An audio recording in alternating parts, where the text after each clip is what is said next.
안녕하세요. 저는 50대 여자입니다. 제 입으로 이런 이야기를 하게 될 날이 올 줄은 몰랐는데 생각할수록 기가 막히고 황당해서 사연을 안 보내고는 안 되겠더라고요. 지금 제 심정 같아서는 길에 지나가는 사람이라도 붙잡고 하소연을 하고 싶을 정도로 제 속이 말이 아닙니다. 저는 지난 30년이 넘는 결혼 생활 동안 혼자 살았다고 해도 과언이 아닐 정도로 외로운 결혼 생활을 유지해왔어요. 이런 이야기 해봐야 제 얼굴에 침 뱉기라는 건 알지만 해야겠네요. 저는 명백히 사기 결혼을 당했습니다.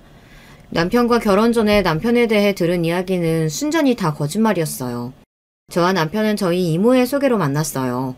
이모가 이런 선비 집안이 없다고 입에 칩이 마르게 칭찬을 해서 그런 줄만 알고 혹해서 결혼했습니다.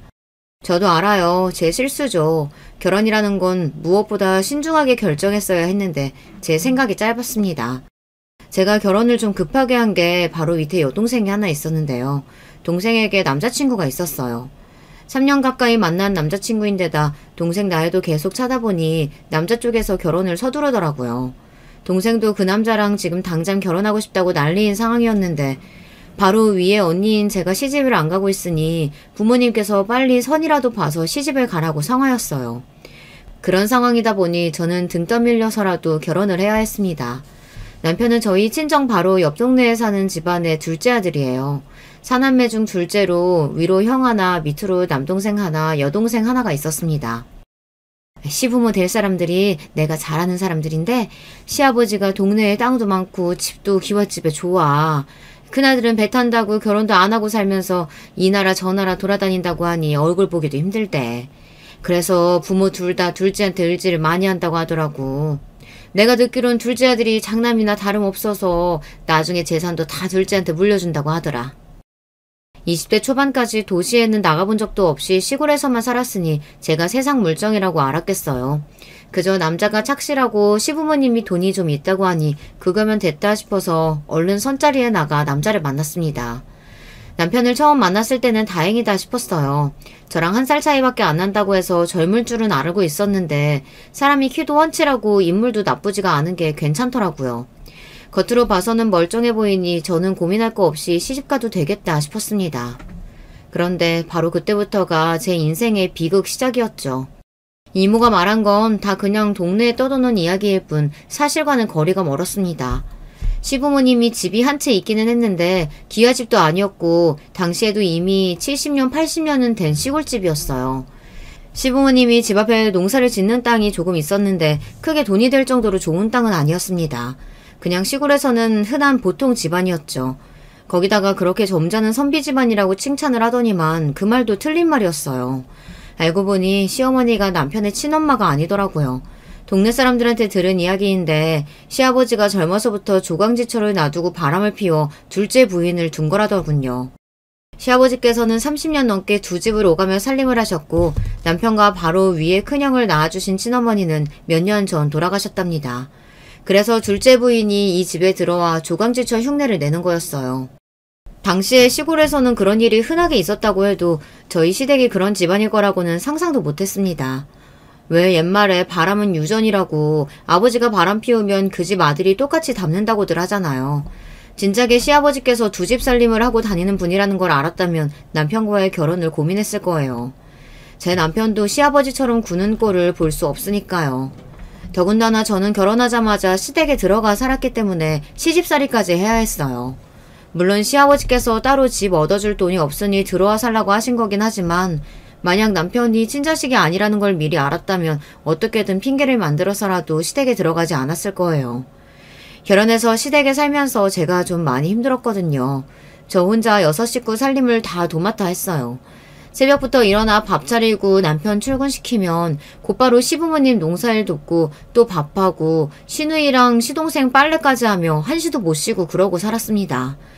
제가 결혼할 당시에 남편 아래 아직 미혼인 남동생 하나, 여동생 하나 둘이 있었거든요. 둘 다 둘째 어머니인 현 시어머니께서 낳은 자식들이었죠. 제가 시어머니께서 둘째 어머니라는 걸 알기 전부터 좀 이상했던 게 시어머니께서 유난히 남편을 천대하기는 했어요. 남편이 무슨 말만 하면 무시를 하더라고요. 한 번은 그런 적이 있었습니다. 시아버지께서 농사를 지으시다 허벅지 주변에 수포 같은 게 잔뜩 생겨서 아프다고 하시더라고요. 남편이 보자마자 대상포진 같다고 얼른 병원에 가자고 했습니다. 에이, 대상포진이면 아버지 저렇게 식사도 못하셔. 봐, 밥만 잘 드시잖아. 밭에서 벌레 물린 거 아니야? 벌레 물렸다고 저렇게 수포 생길 리가 있어? 대상포진 맞다니까. 아버지, 얼른 저랑 병원 가요. 시아버지의 허벅지를 보고 남편과 시동생이 티격태격하니 시어머니께서는 기다렸다는 듯 시동생 편을 드시더니 남편에게 무안을 주시더라고요. 고등학교도 다니다가 그만둔 놈이 뭘 한다고 하는 척이야. 셋째 말대로 이거 밭에서 일하다가 벌레 물린 거니까 약 바르고 하루 쉬시면 괜찮아질 거야. 그때는 시어머니가 남편의 친엄마가 아니라는 걸 몰랐을 때다 보니 저는 듣는 내내 기가 막혔습니다. 세상에 뭐 저런 엄마가 다 있나 싶더라고요. 그때야 아들이라면 엄마들이 다 쩔쩔매면서 떠받다 들던 때였는데 아무래도 이상하다 싶었죠. 그런데 시아버지께서 대상포진이 맞았습니다. 괜히 시동생과 시어머니 말대로 약만 바르고 집에 계셨다가 다음날 증상이 더 심해지셔서 남편이 출근도 못하고 시아버지를 업고 병원에 달려갔어요. 아이고, 우리 둘째 아들 아니었으면 죽을 뻔했네. 셋째랑 당신은 알지도 못하면서 무슨 벌레 물린 거라고 설레발을 치고 있어. 계속 모르고 약만 발랐으면 큰일 날 뻔했잖아. 금방이라도 죽을 것 같다고 소리를 지르시던 시아버지는 병원에 가자마자 대상포진 진단을 받고 치료를 받고 오시고는 금방 나아지셨습니다. 시아버지는 이게 다 남편 덕이라고 시어머니와 시동생을 나무라셨어요. 둘째 너는 어쩜 딱 보고 대상포진인 줄 알아? 우리 둘째 똑똑하네. 그게 어머니께서 돌아가시기 전에 대상포진으로 며칠 동안 고생하시던 게 기억나서요. 어머니는 등에 비슷한 모양으로 생겼었거든요. 아이고, 을사납셨네, 을사납셨어. 그날 일로 남편과 시어머니의 관계를 확신했습니다. 저는 그제야 남편에게 친어머니가 있다는 사실을 처음 알게 됐어요. 그날 밤 저는 남편에게 왜 그런 중요한 이야기를 하지 않았느냐고 물었습니다. 저는 남편이 솔직하게 이야기해 주길 바랬어요. 어머니가 돌아가신 지 얼마 되지 않아 힘들어서 그랬다고 하면 이해했을 거예요. 그런데 남편은 오히려 저에게 언성을 높이더라고요. 그게 무슨 좋은 말이라고 당신한테 말을 해. 시아버지가 두 집 살림하던 사람이라고 하면 좋아할 며느리가 어딨다고. 아무리 그래도 결혼하고 나서는 이야기했어야지. 이 집안에서 나만 모르고 있었잖아.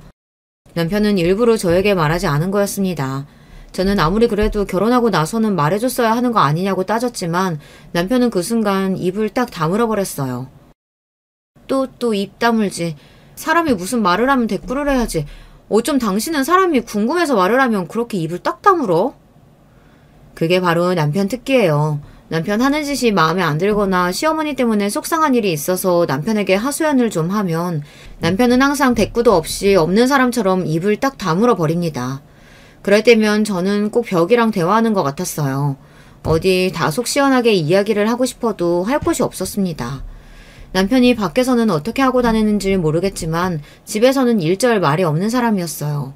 저로서는 답답해도 당시에는 그러려니 하고 참았던 게 내가 남편이라도 이런 분위기에서는 할 말이 없겠다 싶기도 했습니다. 시어머니께서 남편과 자기 친자식들을 차별하셨거든요. 시어머니는 아니라고 하셨지만 제가 보기엔 티가 많이 났습니다. 남편은 동네의 작은 조경회사에서 조경일을 했었는데요.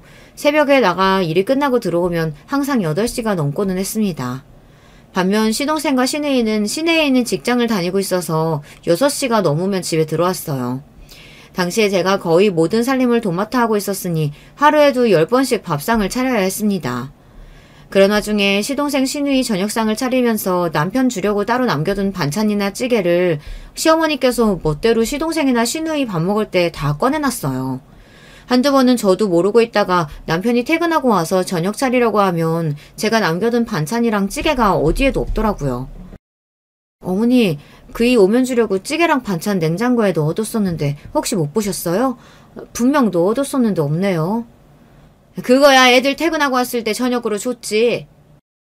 시어머니는 뻔뻔하게 얼굴 표정 하나 안 변하고 자기 자식들에게 다 줬다고 말했습니다. 그 반찬이랑 찌개는 그이 주려고 따로 빼둔 건데 다 시동생이랑 시누이한테 주시면 어떡해요. 영우씨 지금 퇴근하고 와서 씻고 있는데 당장 먹을 게 하나도 없어요. 어머, 너는 애가 왜 그렇게 손이 작니? 그러게 좀 많이 찌개 놓으면 될걸. 몰라, 네 남편 먹을 거니까 지금이라도 얼른 해서 주면 되지. 정 먹을 거 없으면 라면이나 하나 끓여줘. 세상에 어쩜 저렇게 티를 내는데 제가 어떻게 모를 수가 있겠어요. 아무리 친자식이 아니라고도 그렇지 20년 넘게 옆에서 지켜봤는데 먹는 거 가지고 저렇게 추잡하게 구니 저까지 다 기분이 나쁘더라고요. 저도 남편한테 정이 많은 건 아니지만 시어머니께서 그럴 때 보면 남편이 안쓰러웠어요. 저렇게 사랑을 못 받고 커서 아내인 나한테도 무심한 건가 싶더라고요. 남편은 저에게 무관심해도 너무 무관심했어요. 결혼 전에야 선자리에서 만나서 반년 만에 결혼했으니 가까워질 시간이 없다 치지만 결혼까지 했는데도 영 저에게 살갑게 대하지 않았습니다. 더군다나 남편이 조경 일을 하다 보니 다른 지역으로 출장을 가는 일도 많았어요. 특히나 섬이나 아예 다른 지역으로 가게 되면 한 달씩 집에 안 들어올 때도 있었는데요. 그럴 때면 저 혼자 시댁에서 외톨이나 다름없었습니다. 그러던 중 정말로 외톨이가 되어버리고 만 사건이 있었어요. 시동생이 결혼하겠다고 여자를 데려왔어요. 시동생은 남편보다 1살 어려서 저랑 동갑이에요. 당시에는 시동생이 좀 늦은 결혼이었는데 시동생보다 5살이나 어린 여자를 데리고 왔더라고요. 그런데 저와 달리 동서될 사람 나이가 어려서 그런지 애교도 많고 성격도 싹싹했어요. 저와 다르게 사랑을 많이 받고 자란 티가 났습니다. 시어머니에게도 보자마자 어머니 어머니 하면서 애교 있게 부르면서 잘하더라고요.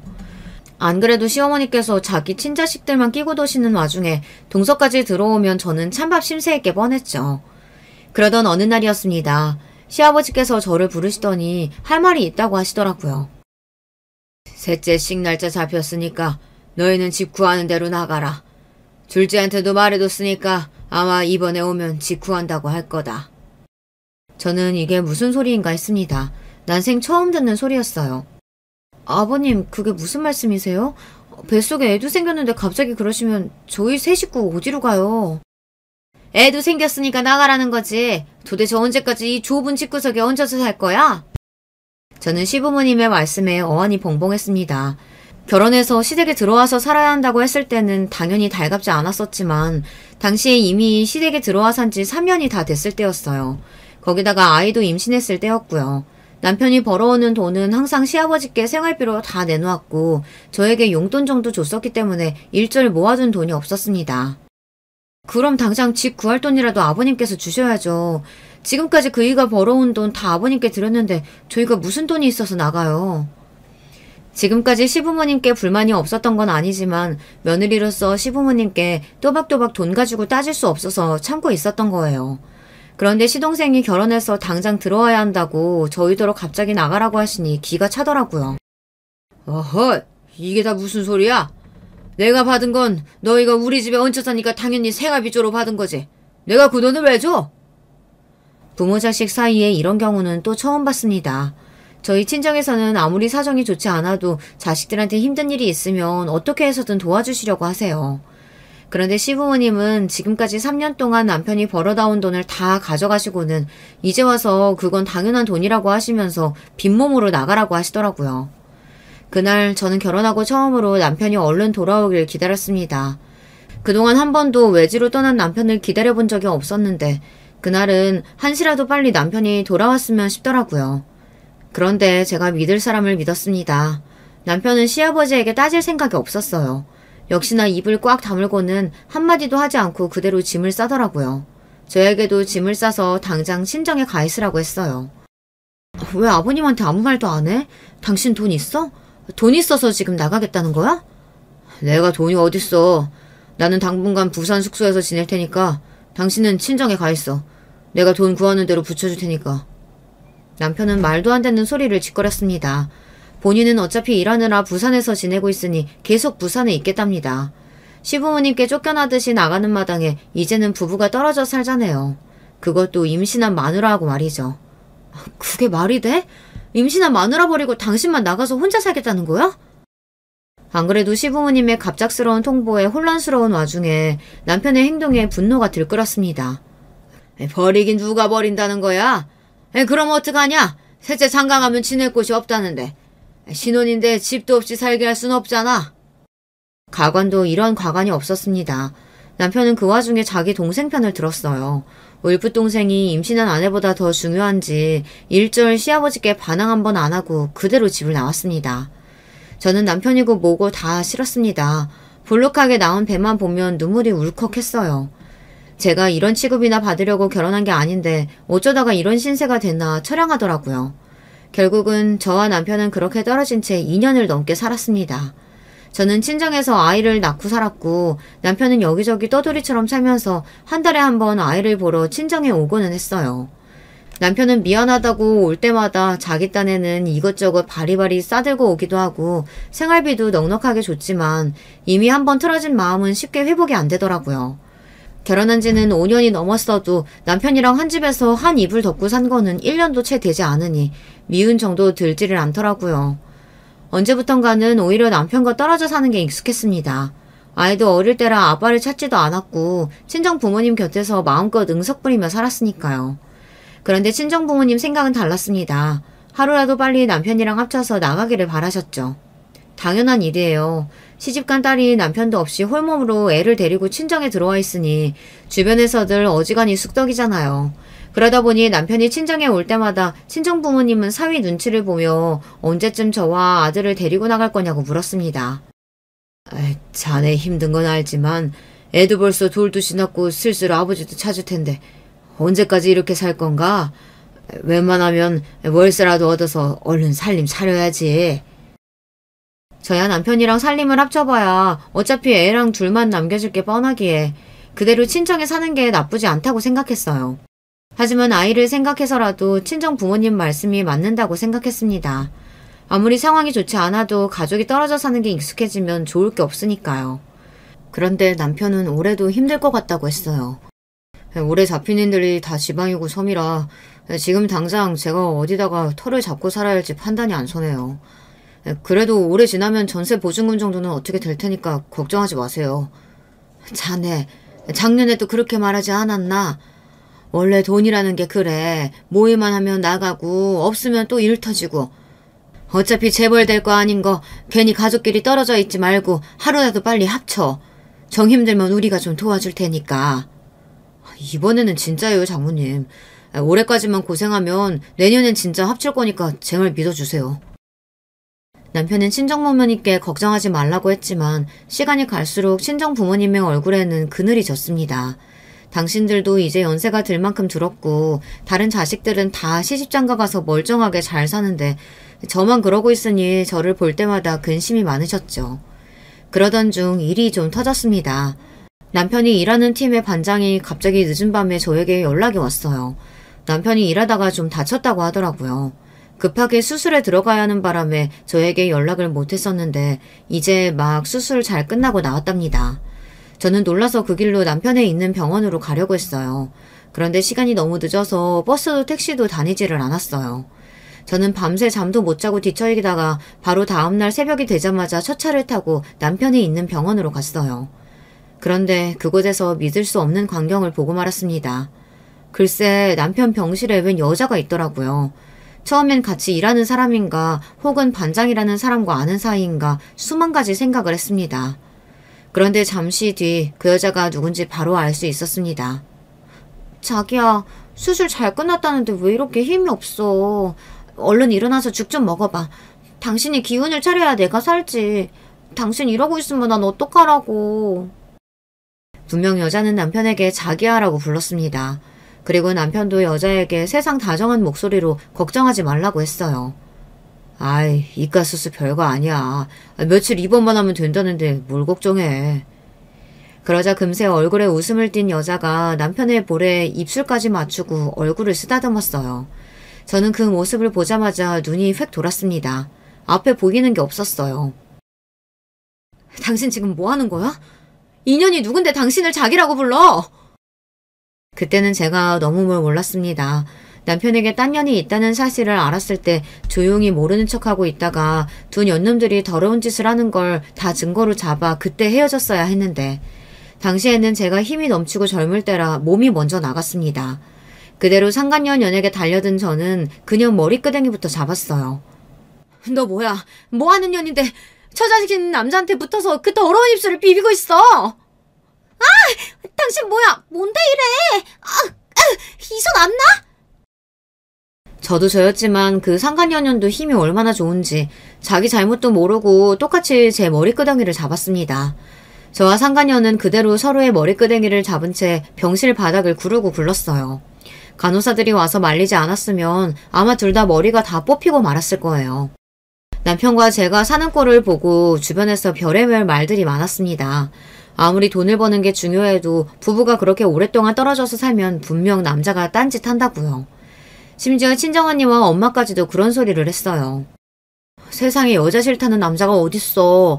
몇 달씩 떠돌이처럼 여기저기 돌아다니는데 딴짓거리 안 할 리가 있냐? 너랑 둘이 죽고 못 사는 사이도 아니고. 그러니까 빨리 집 구해서 둘이 합치고 제부도 그 일 말고 다른 일 좀 알아보라고 해. 그래, 애 금방 커. 빨리 집 구해서 정착해야지. 언제까지 이렇게 집도 절도 없이 살 거야? 가족들이야 저를 걱정해서 하는 말이라는 거야 알지만 남편과 애초에 정이 없어서 그런지 저는 남편이 나가서 뭘 하고 다니든 상관없었어요. 그런데 막상 제 눈으로 이런 거지 같은 광경을 목격하고 나니 기분이 더럽기는 더럽더군요. 저는 그 길로 상간녀년을 병원에서 쫓아냈습니다. 상간녀는 안 가겠다고 버텼지만 남편도 간호사들 눈치가 보였는지 그만 소란 떨고 돌아가라고 여자에게 호통을 치더라고요. 그러자 상간녀년이 꼬리를 내리고 돌아갔어요. 그년이 돌아가자마자 저는 병실 침대에 누워있는 남편을 취조하기 시작했습니다. 하다하다 이제 바람을 펴? 당신이 이러고도 우리 윤석이 아버지라고 할 수 있어? 오라, 당신 설마 전현이랑 둘이 살림 차려서 살려고 나한테는 그렇게 떨어져서 살자고 그런 거야? 그런 거 아니야. 저 여자랑 절대 그런 사이 아니고 그냥 우리 숙소 근처에서 식당하는 여잔데 보는 남자마다 다 저렇게 자기자기 하면서 꼬리치고 다니는 여자야. 남편은 제가 제 두 눈으로 똑똑히 봤는데도 아니라고 딱 잡아댔습니다. 그냥 혼자 살면서 식당하는 여잔데 원래가 남자만 보면 저러고 다닌답니다. 저는 기가 막혔어요. 남편은 저를 바보로 아는 것 같았습니다. 나 당신이랑 우리 윤석이 위해서 늦게까지 일하다가 다친 거야. 우리 셋이 살 집 구하려고. 이제 거의 다 왔어. 내가 퇴근하면 바로 올라가서 처가 근처에 집 구할 거니까 나만 믿어. 이제 와서 집을 구하겠다고? 뻔뻔한 게 당신 아버지랑 똑같구나. 바람을 피웠으면 당장 무릎이라도 꿇고 사과부터 해야지. 내가 이 두 눈으로 다 봤는데 아니라고 잡았대? 얼마 전까지도 집 구할 돈이 없다고 말하던 남편이 그날은 자기도 똥줄이 타는지 병원에서 퇴원하는 대로 곧장 집을 구하겠다고 하더라고요. 저는 남편과 1분 1초도 더 마주보고 앉아 있고 싶지 않았습니다. 그래서 그대로 친정으로 돌아와 버렸어요. 병원에서 며칠 더 입원해야 해서 보호자가 있어야 한다고 했지만 도저히 그럴 마음이 들지 않았어요. 그 더러운 상간녀년이 있는데 제가 뭐하러 거기 있나 싶더라고요. 저는 그 길로 친정에 돌아와 병원에서 있었던 일들을 모두 다 친정 부모님께 이야기했어요. 그리고 무조건 남편과 이혼하겠다고 이야기했습니다. 저로서는 당연한 결정이었어요. 지독하게 사랑해서 한 결혼은 아니었지만 그래도 5년 가까이 자식까지 낳고 살면서 외롭고 힘든 시기가 있었어도 저는 남편 하나 믿고 여기까지 왔습니다. 남편도 없이 시부모님께 모진 구박을 받은 것도 모자라 애만 딸랑 데리고 친정에 들어와 산 지도 2년이에요. 제가 홀로 고군분투하고 있을 때 남편이라는 인간은 딴 년이랑 붙어서 시시덕거렸다는 사실을 알게 됐는데 어떻게 그런 인간이랑 살을 붙이고 살겠어요. 그런데 친정 부모님의 반응이 충격적이었습니다. 제 이야기를 다 들으시고는 친정 부모님은 이혼은 절대 안 된다고 하셨어요. 이혼이라니? 너 제정신이야? 집안 망신을 시켜도 유분수가 있지. 이혼은 절대 안 돼. 그래, 자식이 버젓이 있는데 부모가 이혼하면 저 어린 건 어떻게 살라고. 신서방이 절대 바람 아니라고 했다며. 괜히 아픈 사람 자극해서 일 키우지 말고 신서방이 집 구하는 대로 같이 나가서 살아. 부부는 원래 지지고 볶으면서 한 입을 덮고 자는 거야. 제가 잘못 생각해도 한참을 잘못 생각했더군요. 우리 부모님만큼은 당연히 제 편일 줄 알았는데 아니었어요. 이혼만은 절대 안 된다고 하셨습니다. 그 인간이 아무리 아니라고 해도 난 못 믿어. 내가 분명히 이 두 눈으로 봤다니까? 둘이 자기자기 하면서 어쩔 줄 모르는 거? 난 이혼할 거야. 저는 억울하고 속상해서 눈물이 다 났습니다. 저는 끝까지 이혼하겠다고 울분을 토해냈어요. 그런데 부모님은 제 말을 들어주지 않았습니다. 말 같지도 않은 소리 하고 있네. 내가 너 이혼하는 걸 보려고 지금까지 참고 데리고 산 줄 알아? 네 일은 내가 알아서 할 테니까 그런 줄 알아. 이혼만은 절대로 안 된다고 우기시던 친정아버지는 심지어 남편에게 직접 전화까지 해서 당신이 가진 돈이 있으니 당장 집 구하는 데에 보태서 저를 데리고 나가라고 하셨답니다. 이래서 부부가 떨어져 살면 안 되는 거야. 별거도 아닌 일로 서로 오해 생기잖아. 내가 가진 돈 싹 다 줄 테니까 지금 당장 집부터 구해. 알겠나? 네, 장인어른. 제가 설마 제 새끼 놔두고 그런 파렴치한 같은 짓을 하겠어요. 절대 아닙니다. 장인어른께서 도와주시면 제가 곧바로 집 얻어서 애들 엄마랑 우리 윤석이 데리고 나올게요. 세상에 믿을 사람 없다더니 저는 친정부모님께마저 버려졌어요. 친정부모님은 딸내미 이혼녀 되는 게 싫어서 그런 더러운 놈이랑 살라고 하셨어요. 그때가 아마 제 인생에서 가장 힘들었던 시기인 것 같아요. 남편도 부모님도 누구 하나 진심으로 저를 위하는 사람이 아무도 없다는 사실에 저는 절망해서 아무런 의욕조차 없었어요. 그런 저에게 하나 남은 건 집이었습니다. 정말 제가 이혼이라도 하겠다고 할까봐 겁이 나기는 했는지 남편은 그동안 모은 돈을 다 내놓았어요. 그 돈이랑 친정아버지께서 도와주신 돈까지 하니까 못해도 전망 좋은 동네에 간단하게 농사 지을 수 있는 땅까지 있는 집 정도는 살 수 있겠더라고요. 저는 복잡한 생각 같은 건 다 떨쳐내자 싶어 아들을 데리고 다니며 여기저기 좋은 집을 보러 다녔습니다. 그리고 남편과 친정아빠 돈으로 제가 원하는 동네에 원하던 집을 덜컥 사버렸어요. 인간에게 대인 마음을 이 좋은 집에서 아들과 치유하자 싶었거든요. 그럴 수밖에 없었던 게 남편이라는 인간은 개차반 중에 개차반이었어요.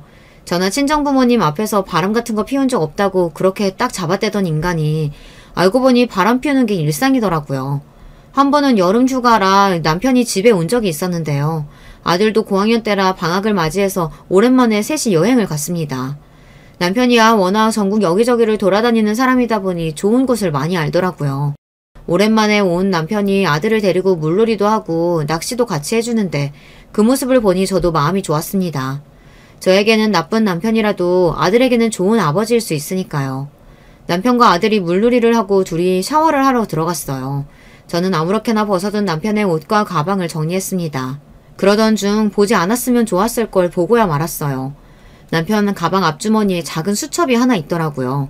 저는 이게 뭔가 싶어서 수첩을 열어봤습니다. 그런데 수첩에는 알 수 없는 이름들과 전화번호, 주소가 가득 적혀 있더라고요. 보은 홍디귿 송이응 369-3987 밀양 달콤 디귿 2-999-1003? 이게 다 뭐야? 무슨 이름이 이래? 저는 수첩을 유심히 노려보다 도저히 무슨 뜻인지 이해가 안 돼서 한참을 멍하니 있었습니다. 그러다가 뭔가 머리에 번뜩이는 게 있어서 설마 하는 마음으로 곧장 전화기를 들었습니다.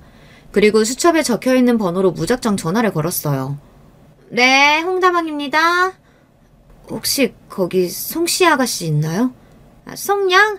지금 출장 나갔는데. 무슨 일이세요? 역시나 제 생각이 맞았습니다. 남편이 수첩에 가득하게 적어둔 건 다름 아닌 다방 연락처였어요. 남편은 일하러 지방 현장에 갈 때마다 그 동네 다방년들이랑 영신 놀아난 거죠. 남편은 여자 없이 못 견디는 개자식이었어요. 핏줄이라는 게 참 이상합니다. 자기 아버지가 두 집 살림하고 살면서 평생 마음고생하며 산 어머니를 보고 살았으면서도 남편은 영락없이 자기 아버지를 빼다 박았어요. 아니, 어쩌면 시아버지보다도 남편이 더한 인간일 줄 모릅니다. 적어도 시아버지는 본인이 저지른 일을 책임지고 살았지만 남편은 말 그대로 자기 꼴리는 대로 추잡하게 사는 거니까요. 남편이 개차반이라는 사실을 알고도 같이 사는 저를 보고 언니는 한심하다는 듯 혀를 찼어요. 매일 개집질이나 하고 다니는 놈이 뭐가 좋다고 밥 차려주고 빨래해주냐고요. 제가 설마 그런 인간이 좋아서 참고 살겠어요? 아닙니다. 제가 할 수 있는 선에서 최선의 복수를 하고 살았어요. 이미 아들까지 있는 여자가 여자라면 환장하는 남편에게 할 수 있는 복수가 이혼밖에 없으니까 저는 그렇게 생각하지 않았어요. 저의 목적은 딱 두 가지였습니다. 첫째는 아들이 아버지라는 인간이 개차반이라는 사실을 모르고 아버지를 존경하고 사랑하며 클 수 있게 자라도록 하는 것이었어요. 그리고 남편의 모든 경제권을 제가 갖는 것이었어요. 저는 이 두 가지를 모두 다 이뤄냈습니다. 친정을 나와 집을 사고 난 뒤 남편은 딴짓거리라다 저에게 걸린 적이 있었어요. 그럴 때마다 병신 같은 남편은 저에게 이혼만은 안 된다고 빌었습니다. 우리 윤석이 아버지 없이 잘하게 할 순 없잖아. 내가 다시는 안 그럴 테니까 당신이 한 번만 용서해줘. 이번엔 진짜야. 믿어줘. 좋아. 대신 조건이 있어. 당신 월급 들어오는 통장 내놔. 앞으로 내가 돈 관리할게. 그럼. 앞으로 우리 윤석이 앞으로 돈 들어갈 때 많은데 당신이 알아서 관리해야지. 여자라면 사족을 못 쓰는 인간이 아들 자식은 무서운지 혹여나 자기 아들을 못 보고 살게 될까봐 쩔쩔맸습니다. 저는 그 점을 철저하게 이용했어요. 그리고 통장에 돈이 들어올 때마다 저는 땅을 조금씩 사들였습니다. 모두 다 제 명의로 말이죠. 남편이 세 번째 바람을 피우다가 걸렸을 때는 저도 너무 어이가 없어서 웃음이 다 나더라고요. 그때는 출장을 갔을 때도 아니었고 몇 달 동안 집 근처에서 일할 때였는데 동네 빵집 여자랑 바람이 났더라고요. 그걸 제가 어떻게 알게 된 줄 아세요? 글쎄 동네 공터 차 안에서 여자랑 그렇고 그런 짓을 하다가 경찰한테 딱 걸려서 풍기물난죄로 벌금까지 냈더라고요. 그런 일까지 있고 나니 제 눈에 남편은 그냥 정신병자였어요. 여자라고 치마만 두르면 좋아서 헐떡이는 개자식이었죠. 한편으로는 저렇게까지 여자를 좋아하는 놈이 왜 굳이 가정을 유지하면서 살려고 하는 걸까 궁금했습니다. 이혼하고 나가서 혼자 살면 속 시원하게 즐기면서 살 수 있을 텐데 아무리 자식 때문이라고 해도 왜 나한테 모든 걸 다 넘기면서까지 이혼을 안 하겠다는 건지 이해가 안 됐어요. 나도 더는 못 참겠어. 그냥 내가 깔끔하게 이혼해줄 테니까 앞으로는 편하게 당신 하고 싶은 대로 하고 살아. 돈이고 자식이고 그런 꼴까지 보고 나니 도저히 참아줄 수가 없었어요.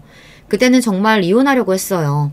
그런데 그 순간에도 정신 나간 남편이 하는 말이 기가 막혀서 말문이 다 막히더군요. 나한테 당신이 있으니까 딴 여자 만나고 다니는 게 재미도 있는 거지. 당신이 없으면 내가 여자를 뭐하러 만나. 다시 생각해도 남편은 정상이 아니에요. 그러니까 이 인간은 마누라 고생시키면서 그냥 바람 피우는 걸 즐기는 변태 정신병자였습니다. 그런 소리까지 들으니 남편이 인간이라는 생각이 안 들더군요. 괴물이나 다름없었습니다. 그쯤 되니 저는 모든 걸 다 내려놓았어요. 그리고 그때부터는 일절 남편이 하는 일에 전혀 신경 쓰지 않았습니다. 어차피 그동안 호적상으로만 부부였지 남보다 못한 관계로 줄고 살았는데 이제와 달라질 게 뭐가 있나 싶었거든요. 아들을 남부럽지 않게 키우려면 돈도 필요하고 아들이 성인이 될 때까지는 아버지라는 존재도 필요할 때가 있으니 그냥 그렇게 호적만 유지하면서 살았어요. 그렇게 모든 걸 다 내려놓고 살다 보니 남편이 무슨 짓을 하고 다녀도 화가 나지 않더군요. 그냥 꼬박꼬박 돈이나 들어오고 아들에게 아비 노릇이나 하면 그걸로 됐다 싶었죠. 그리고 아들이 자리 잡고 독립해 나가면 그때 남편과 헤어질 생각이었어요. 어차피 모든 재산은 다 제 것이고 지금까지 남편이 바람 피우고 다닌 증거들은 이미 다 차곡차곡 모아뒀으니 언제 헤어져도 저에게 손해일 건 없었죠. 그러던 어느 날이었습니다. 제가 계획한 대로 저의 박복한 인생을 정리할 날이 머지 않았을 때였어요. 아들이 대학을 졸업하고 취업 준비를 하던 때였어요. 아들은 서울에 있는 회사들의 이력서를 넣고 1차 합격해서 면접 준비에 한창이었습니다. 저는 아들이 취직만 돼서 서울로 올라가면 바로 남편과 이혼할 생각이었어요. 그러던 중 생각지도 못한 일이 벌어졌습니다. 동서와 시동생이 갑자기 이혼한 거예요. 간혹 시어머니께 듣기론 동서와 시동생 사이도 영 좋지 않다고 듣기는 했어요. 시동생이 건설회사에 다녔는데 동서가 그 회사 비서로 일했어요. 나이도 어리고 얼굴도 예쁘장한 데다가 애교도 많으니 시동생이 한눈에 반해서 결혼한 거죠. 그런데 나중에 알고 보니 동서가 과거가 좀 있더라고요. 비서로 일하기 전에 지방 어디 술집에서 일했대요. 그 사실을 식구들이 어떻게 알게 됐는진 모르지만 시어머니까지 알게 돼서 집안이 난리가 났었다고 하더라고요. 그런데 당시에 이미 동서와 시동생 사이에는 애가 둘이나 있다 보니 시동생이 이혼도 못하고 참고 살았어요. 그런데 몇 년 전 시아버지가 돌아가시고 최근에 시어머니까지 돌아가시고 나자 이때다 싶었는지 아예 이혼하기로 했나 보더라고요. 그런데 며칠 뒤 믿기지 않는 일이 벌어졌습니다. 동서가 연락도 없이 우리 집에 찾아왔어요. 동서가 시집 오고 나서 지난 20년 가까운 시간 동안 한 번도 따로 만난 적이 없었는데 저는 무슨 일인가 했죠. 그런데 동서가 저를 찾아온 이유는 충격적이었습니다. 동서는 집에 들어오자마자 다짜고짜 저에게 따지기 시작했어요. 신상규, 이 인간 어디 갔어요? 내 전화도 안 받고 도대체 어디 갔냐고요? 동서는 잔뜩 흥분한 얼굴로 제 남편 이름까지 부르며 찾고 있었습니다. 저는 기가 막혀서 동서의 앞을 가로막았어요. 동서, 지금 뭐 하는 거야? 아무리 생각이 없어도 그렇지 누가 시숙 이름을 그렇게 함부로 불러? 그때였습니다. 동서는 오히려 제 말에 더 기가 막히다는 듯 코웃음을 치더니 저를 쏘아봤어요. 형님은 여전히 순진하시네요. 아직도 모르고 계셨어요? 제가 왜 이혼당했는지. 형님, 모르시면 똑똑히 들으세요. 저 시숙과 연인 사이예요. 그래서 남편하고도 이혼한 거고요. 그러니까 지금 당장 말해요. 신상규, 이 인간 어디 갔어요? 바람 피울 정도로 양심이라고는 없는 연놈들은 원래 다들 그렇게 뻔뻔하고 당당한 건가요? 동서는 마치 자기 남편을 찾으러 오기라도 한 것처럼 제 앞에서 당당하게 울었습니다. 미친년, 여기가 어디라고 감히 쳐들어와서 네가 내 앞에서 그 미친놈을 찾아? 말했잖아요. 나랑 당신 남편이랑 그렇게 그런 사이라고. 나 먼저 이혼하면 이 인간도 이혼한다고 했으니까 형님이 당장 이혼부터 해줘요. 형님도 진짜 멍청한 게 아니라면 동서까지 건드리는 남자랑 살고 싶진 않을 거 아니에요. 동서녀는 끝까지 생각이 없었습니다. 그 미친 인간 때문에 이혼까지 한 것도 모자라서 저더러 이혼을 해달라네요. 미친 것들이 쌍으로 지랄하고 있네. 멍청한 건 너지 이년아. 새끼까지 버리고 이혼하면서 그런 새끼랑 또 살고 싶니? 그거야 형님같이 사랑 못 받아본 여자들이나 하는 소리죠. 규상씨가 형님한테는 손 하나 까딱 안 해도 나하고 있을 땐 돌쇠가 따로 없어요. 우리가 서로 얼마나 사랑하는데요. 저는 동서년 입에서 사랑이라는 소리가 나오는데 웃음이 터져서 참을 수가 없었습니다. 조금 더 묵혀뒀다가 아들까지 다 독립시키고 터뜨리려고 했는데 더는 안 되겠더군요. 미친년 말하는 거 봐라. 야, 너 큰일 났어. 내 앞에서 헛소리 할 시간 있으면 얼른 산부인과부터 가봐. 너 임질이야. 뭐래? 나 괜히 겁주려고 그런 소리 하는지 누가 모를 줄 알아요? 내가 임질에 걸리긴 왜 걸려? 아휴, 역시나 그 새끼가 자기 성병 걸린 거 말 안 했구나. 어떡하니? 그 인간 얼마 전부터 오줌도 못 나올 정도로 아파서 떼굴떼굴 구르다가 병원 갔더니 임질이라더라. 상태가 심각해서 내가 아예 입원시켰어. 그거 보고 싶으면 가봐. 내가 병원 알려줄 테니까. 뭐야? 미친 새끼. 어쩐지 며칠 전부터 몸이 이상하더니만. 동서녀는 그대로 제 몸을 벅벅 긁더니만 어쩐지 이상하다고 했어요. 이제야 알았어? 그 새끼 그거 완전 성중독이야. 너 만나면서도 연신 방석집 드나드는 거 내가 몇 번이나 봤어. 설마 형님, 아니 너 나랑 신상규랑 만나고 있는 거 이미 알고 있었어? 당연하지. 내가 그 인간이랑 산 세월이 몇 년인데 그 인간이 새로 만나는 여자도 모를까봐? 아! 말도 안 돼! 뭐 이런 거지 같은 상황이 다 있어? 이 거지 같은 상황 만든 건 네 년이지. 내 집에서 그만 시끄럽게 떠들고 얼른 병원이나 가 이년아. 더러워 죽겠어.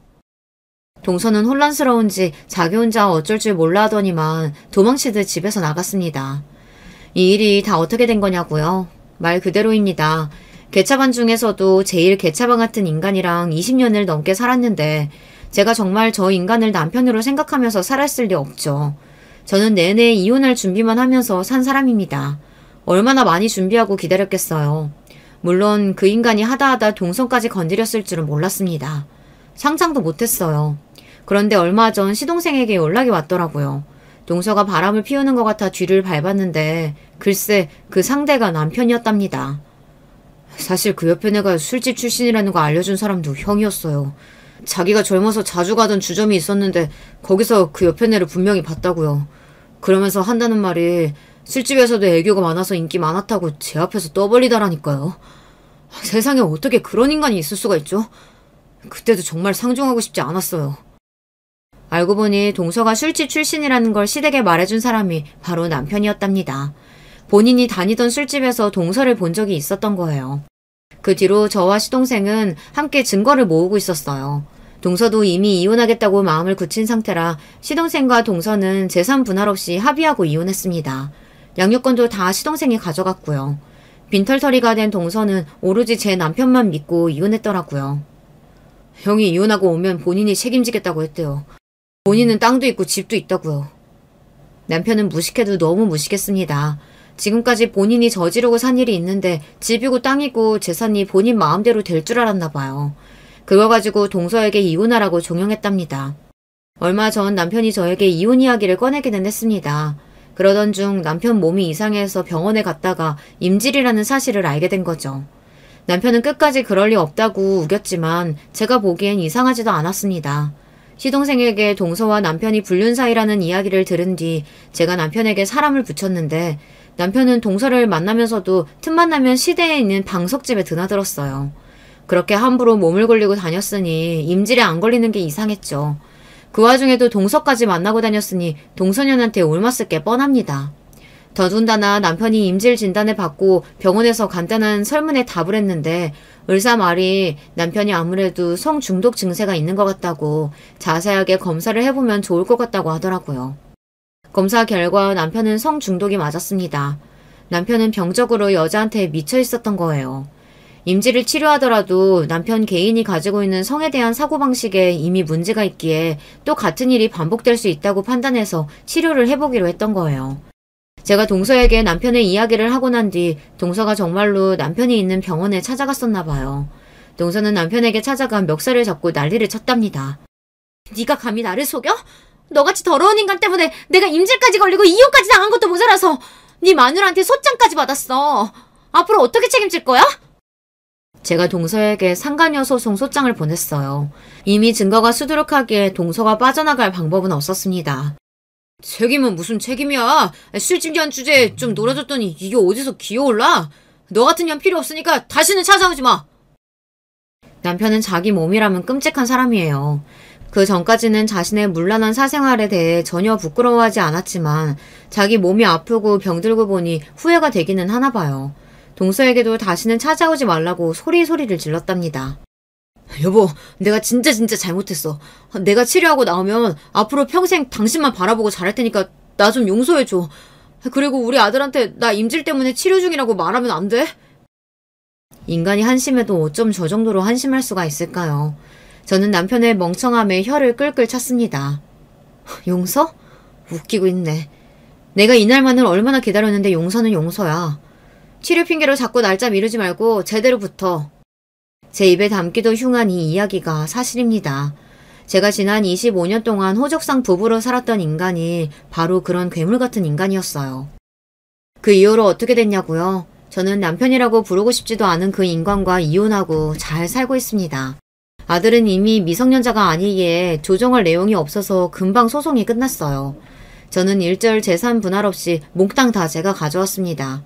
집이며 땅이며 다 제 명의이기도 했고 이혼 사유가 명백히 남편의 유책으로 인한 소송이었기에 오래 걸리지도 않았어요. 특히나 상간녀가 동서였다는 사실이 재판에 크게 작용했죠. 저는 그리고 진작 남편에게 이야기했습니다. 혹여나 재산 분할 어쩌고 토를 달면 그 즉시 아들에게 지금까지 남편이 저지른 만행에 대해 다 이야기하겠다고 했어요. 남편은 다른 건 몰라도 자기 아들만큼은 끔찍하게 생각하니까요. 제가 남편에게 말은 그렇게 했어도 사실 아들에게 남편이 저지른 만행에 대해서 전부 다 이야기할 생각은 없었어요. 저에게는 세상 쓰레기 같은 인간이었어도 어찌됐든 아들에게는 아버지니까요. 정확한 이혼 사유에 대해서는 아들에게 이야기하지 않았습니다.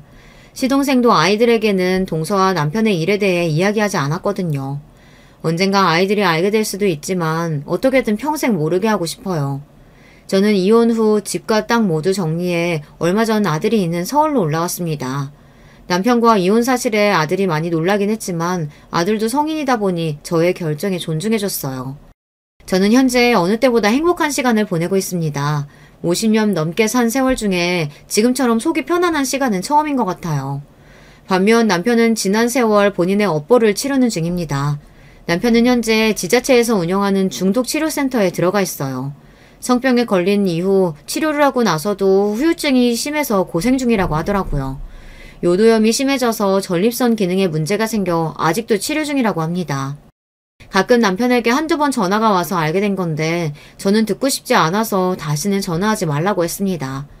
남편이 아들과 따로 연락하고 싶어 하는 건 같았지만 치료센터에서 나온 이후에 연락하라고 했어요.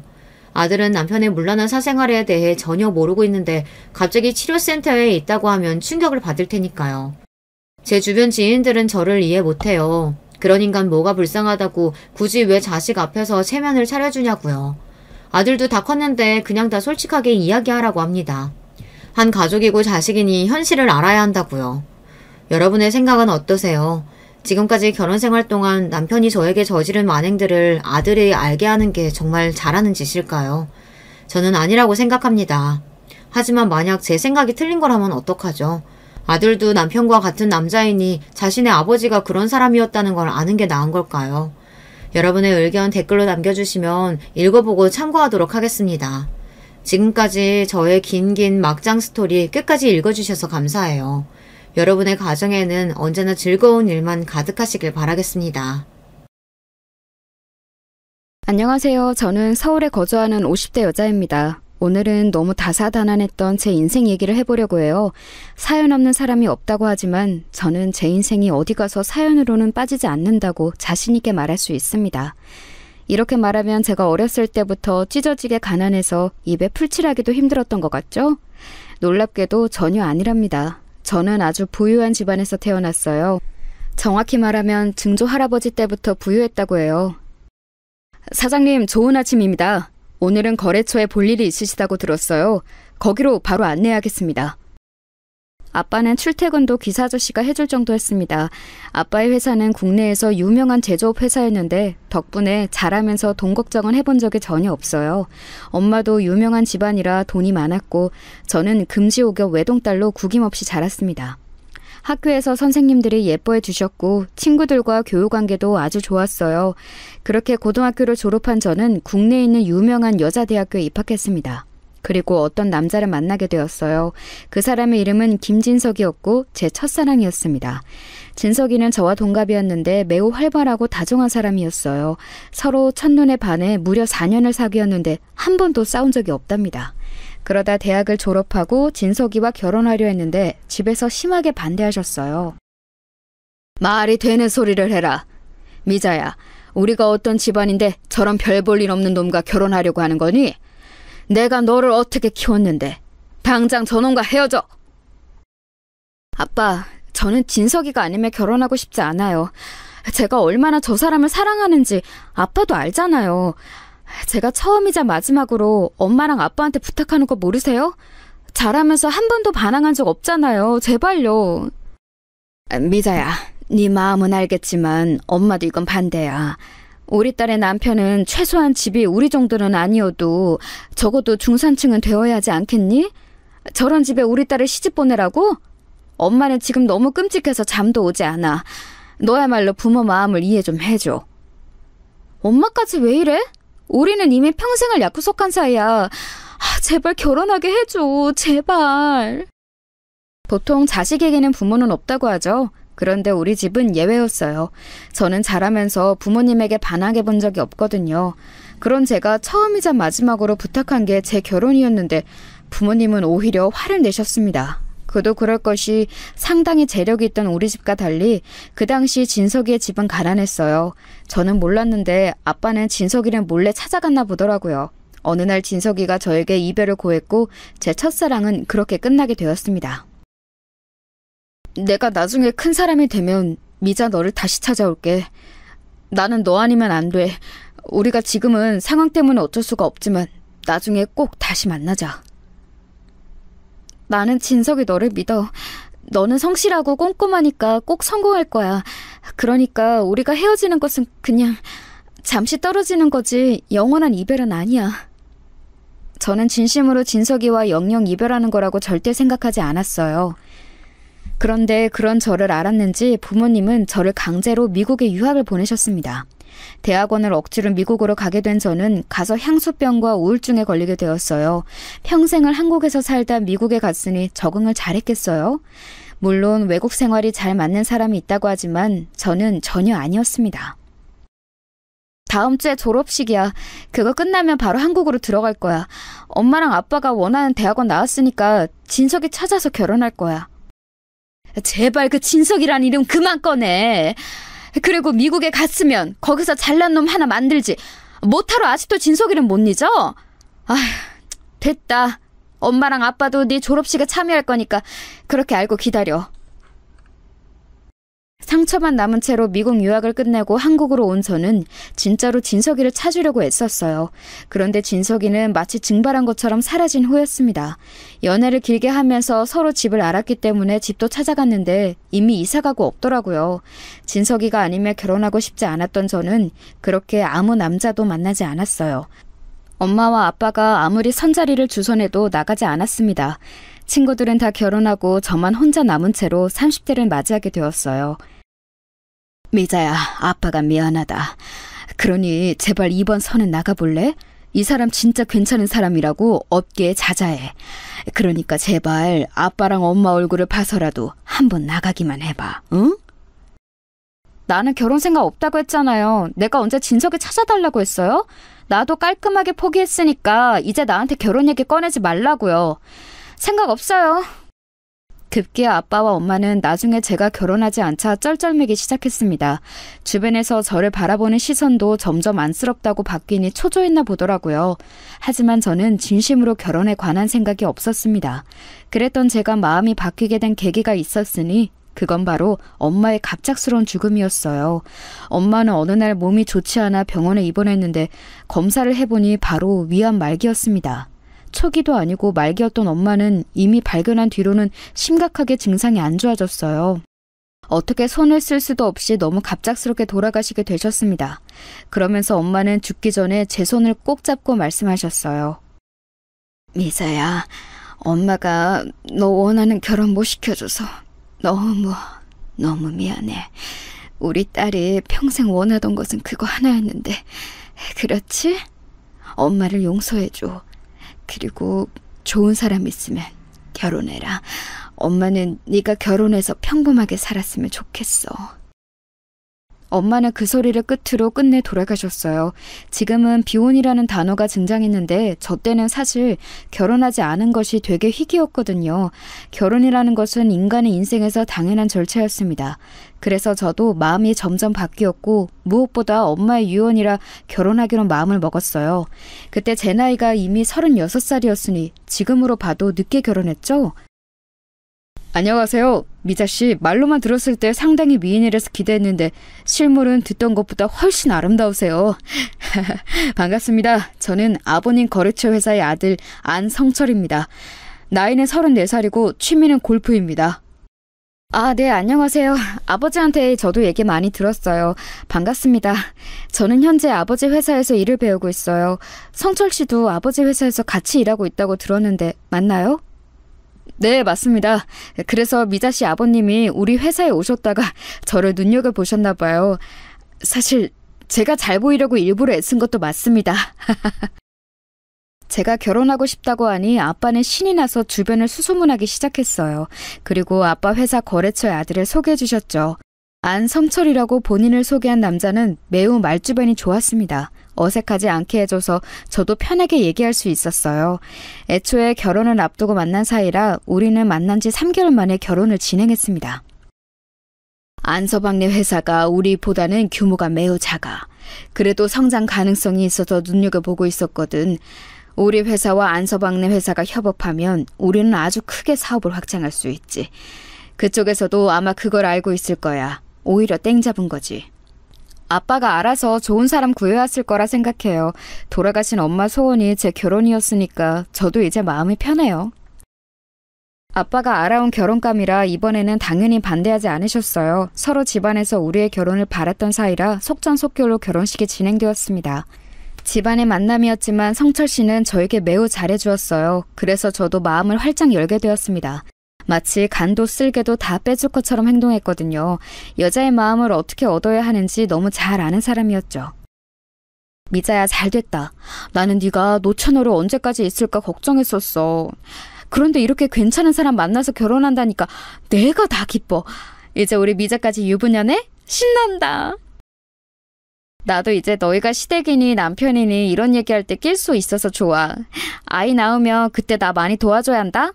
너희 내가 아이들 선물이랑 옷 많이 사줬던 거 잊지 마. 얘는? 우리가 그걸 어떻게 잊니?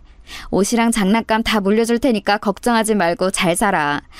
진짜 어머님 돌아가시고 웃는 거 본 적이 없었는데 이제 웃어서 너무 마음이 놓여.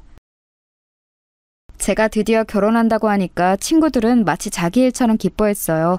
저도 그래서 이때까지는 제 인생에서는 고생이라고는 없을 줄 알았습니다. 남들처럼 평범하게 남편과 아이를 낳고 행복한 인생을 보낼 줄 알았어요. 결혼식을 올리고 남편과 저는 바로 아이를 가지려고 노력했습니다. 그런데 제가 워낙 늦게 결혼해서 아이를 가지려고 하니 나이가 걸리더라고요. 이미 지금 산모분 나이가 있어서 노산이에요. 지금 상태로는 자연 임신이 매우 힘듭니다. 인공수정을 통해 임신하셔야 하는데 그렇게 하시겠어요? 네, 저희는 임신을 꼭 하고 싶어요. 어떤 것부터 시작해야 하나요? 돈은 상관없으니까 아이만 가지게 해주세요. 간절해요. 나이도 나이였는데 제가 저 때 몸 상태가 그리 좋은 편이 아니었거든요. 아빠를 도와 회사 일을 처리하느라 스트레스가 많던 시절이었습니다. 그래서 저도 임신을 하려고 해도 상황이 너무 힘들었어요. 결국 몇 번의 시도 끝에 인공수정으로 임신하게 되었습니다. 남편과 저는 무조건 아이를 가지고 싶었어요. 그래서 아무리 힘들어도 꼭 참고 노력했습니다. 마침내 임신에 성공했고 그 사실을 양가에 알렸더니 매우 좋아하셨어요.